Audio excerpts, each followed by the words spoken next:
Welcome to another edition of the Sustainable Scoop. I'm Miriam Gennari, and today I have Anthony Nunez. He is the CEO and Executive Officer of Infamous Robotics, as well as INF Robotics. Welcome back, Anthony. Thank you, Miriam, for having me. Now, Anthony, I recently heard someone say that graduating from college now, students either have a software background or a mechanical background, but it's very difficult to find people who have both as students. And yet, here is a student, your student, that is developing his own robot. Welcome, Bhaskar.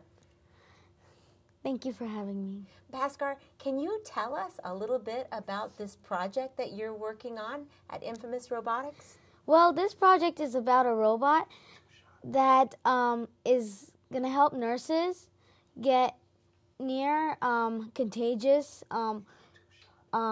patients that have diseases that are like really unhealthy. That they might be able to catch, right? Yeah. If they went near them.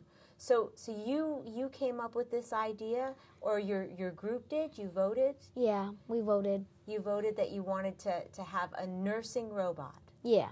Okay. Now, this is very topical. This young man is trying to solve the problems of today in this class. How do you motivate the students to develop these interests, or do they just come to your program with these ideas? So these students, the Robotics Inventors Club, they actually start off in our robotics expansion summer camps, where we teach them core concepts in prototyping circuits, mechanical concepts, and also programming in the C language. They then take it to the next level in the Robotics Inventors Club with ideas such as this. And this is not your first organization or group that's done this. We have some footage from last year's team, and your team competed in a competition? Yes, they did. At the Smithsonian, they presented at the National Air and Space Museum in Washington, D.C. Okay. And can you tell us a little bit about what your video is going to show us the kids doing? Yeah, sure. So the video will show their robot called RV, which is an autonomous robot for the visually impaired. And it's kind of a shopping cart designed to guide blind people through a supermarket, help them shop, help them be more independent in the supermarket. Okay, so your students gather here they are. They get together in a room. You have different teams. What are they doing here? Here they're actually demonstrating the prototype working. They have the robotic cart there actually moving on a line that it's following through the store. It's showing how it could guide the person through the supermarket. Okay. All right, and so they actually got this robot to work? Yes, they did. It was actually very exciting to see it work, and it's quite a long process. The Robotics Inventors Club is about a 7-month process that the students go through from idea all the way through prototype. That is a really big commitment, but I guess it's very rewarding, especially, well, let's see that reward. Let's see the fruits of their labor. Is this...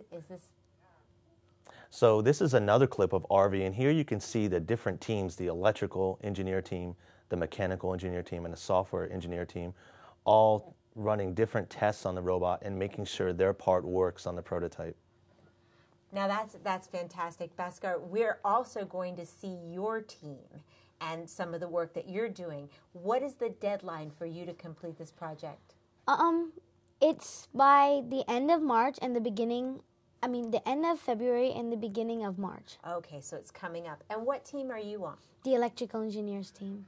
Okay, so let's just take a look at you and you working with your team. Here we go. What are they doing here, Bhaskar? When we're in our team, we are trying to figure out where to mount the sensors on the robot. Okay, so you've got to not only figure out where to mount the sensors, but you've also got to figure out how it's going to move. Yeah. You've got to figure out you also said that there's teams that are figuring out the layout. Your robot has a memory, right? Yeah. And where is that memory stored?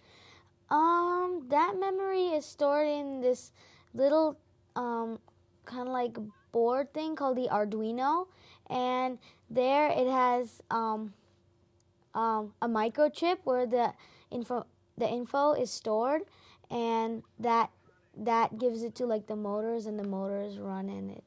Okay, and now your Arduino stores information and the kind of information that your team's working on in this next video, which is what? What are they doing here, Bhaskar? They are mapping out the course for the robot, and they're gonna put it in their code later on, and that's gonna help the robot drive. So it will remember. It's all going to be stored in the Arduino. Yeah. This is high tech. You know, Anthony, there are adults that are taking courses like this right now. It's remarkable to see that Bhaskar's so knowledgeable about the process. What's the criteria in this competition or this display that you're going to be working on? So the goal is for the children to display their idea, how they invented it, how they went about the whole process of coming up with the idea, and really their goal of designed to serve their community, solve a real-world problem. And now, where will we be able to see this project? Yeah, on April 3rd in the Smithsonian National Air and Space Museum down in Washington, D.C. They'll be presenting alongside university robot teams. They'll be the youngest team there, but they have such a great project. I don't think anyone would want to miss this. No, absolutely not. Let me get this straight. What grade are you in, Bhaskar? 4th grade. 4th grade. And this is not your first time building an electronic robot. You took a summer camp like that as well. Yeah, 2 summer camps, and we had hands-on experience where we had to do all the coding, and we had to program the robot, and Mr. Nunez here told us how we should code the robot and how should it move. I have a feeling, Anthony, you're building your infamous INF Robotics team from scratch. Is that what you're doing here? Yes, I'm actually training my, future employees, getting them ready. So. Well, excellent. Tell me, how can we support your project here and these students so that they'll continue to have this opportunity? Just come out and see them on April 3rd. You can also look up more information about our summer camps. That's something we do, and we do a lot of different programs after school, county programs as well here in Arlington and Washington, D.C. Okay, so there are some after-school programs that you can sign up for at Arlington Public Schools, but the summer programs, now, how long do they run? They run from June through August. There are 1-week programs, and there's multiple levels. So a student could take 1 week in the prototyping circuits course, and then 1 week in the programming the C language course, and they could enter into the Robotics Inventors Club in the fall. Outstanding. And now tell me, your students, I saw in the video, male and female. Is there an even split? Do you have as many girls as you do boys? Sometimes more girls than boys because we have a STEAM curriculum, a science, technology, engineering, and art and math curriculum. Because we bring in the arts, we do get a lot of young women in our programs, which is very exciting to see. Well, not just that, but I mean, in developing any new idea, you really do have to be very creative.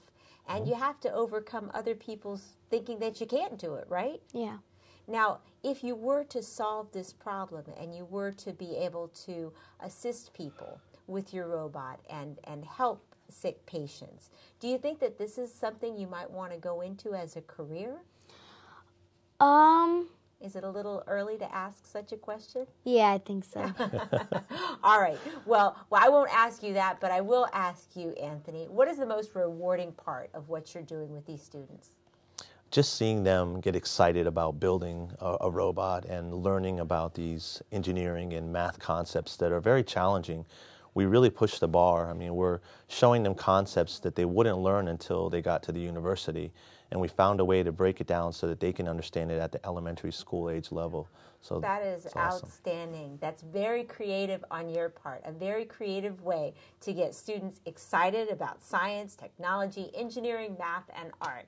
Are you excited about that? Yeah. You are? Well, I wish you all the best of luck at your competition, and I hope that our viewers will go to the Building Museum and see the competition and support you.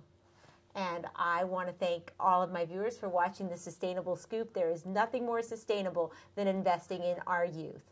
Thanks for watching. Back to the news desk.